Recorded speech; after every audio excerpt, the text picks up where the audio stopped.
So I'm surrounded by all the instruments I used for doing Oxygene, and my very first synthesizer is this one. It's a British one called the Putney, the VCS3, and actually it illustrates very well the idea that with just a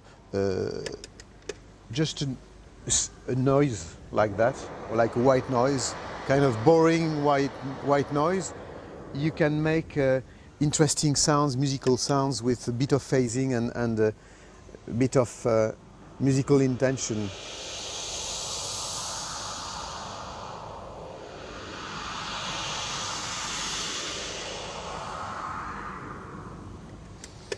And you have some here some little brothers or sisters of this one. Is kind of portable, kind of James Bond case, spy case of this version called the AKS, and what I used a lot to make strange sounds such as that.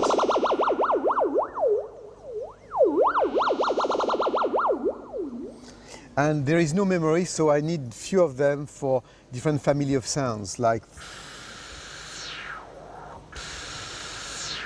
this or like that.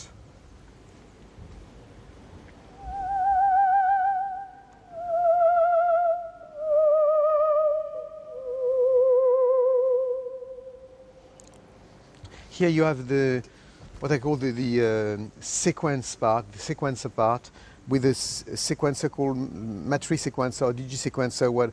It's an instrument I conceived able to create live some sequences that triggers some synthesizers, such as that, for instance. So it's a sequence that has been created here on this matrix, and it's going to this synthesizer. This is one of the first sequencer I've got for at the time of Oxygene, and it works actually with this kind of,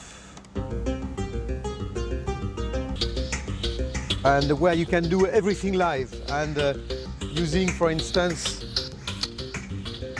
this Moog, the first ever portable keyboard designed by Robert Moog in the 70s, and where you can have it's quite heavy, but still working.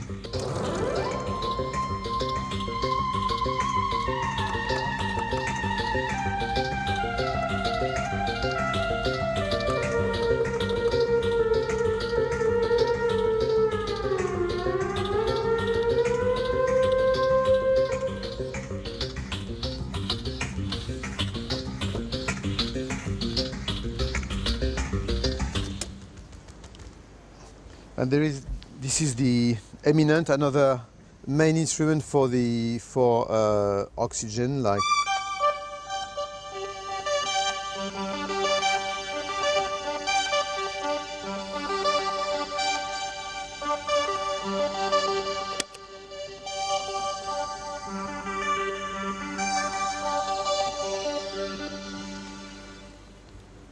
Here is the one of the first modular synthesizer I've got to make lots of very interesting sounds, such as kind of brass sounds that I could perform with this strange old box.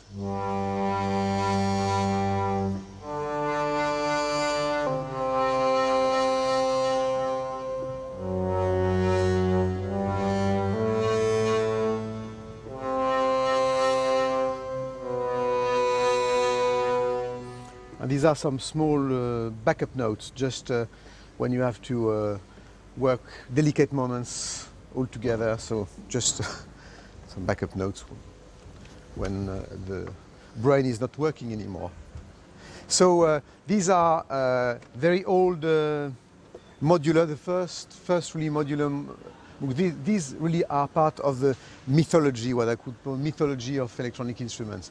It's called an ARC 2500, and it has been built with very few samples. Maybe 100 instruments are existing have been made of that one, and it has been used by very different people, from the contemporary music to people such as Pete Townsend, and it's very, very interesting and very interesting in modular. It was actually to compete with the main modular synthesizer called the modular Moog.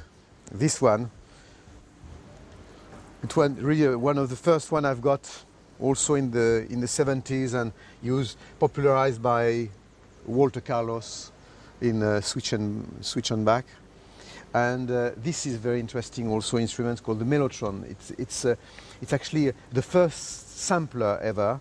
Each note is actually a tape recorder with a tape, and you have a tape of 7 seconds, and when you play a note, you have during 7 seconds a pre-recorded sound, like a choir sounds, for instance, here. And then you can, as soon as you stop the pushing the note, the tape is rolling back.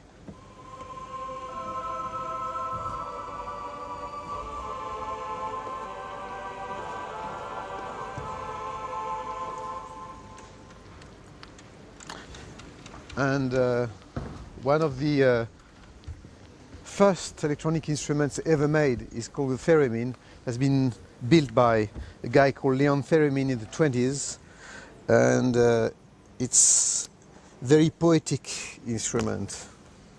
It works with this. You can control the volume and hear the pitch.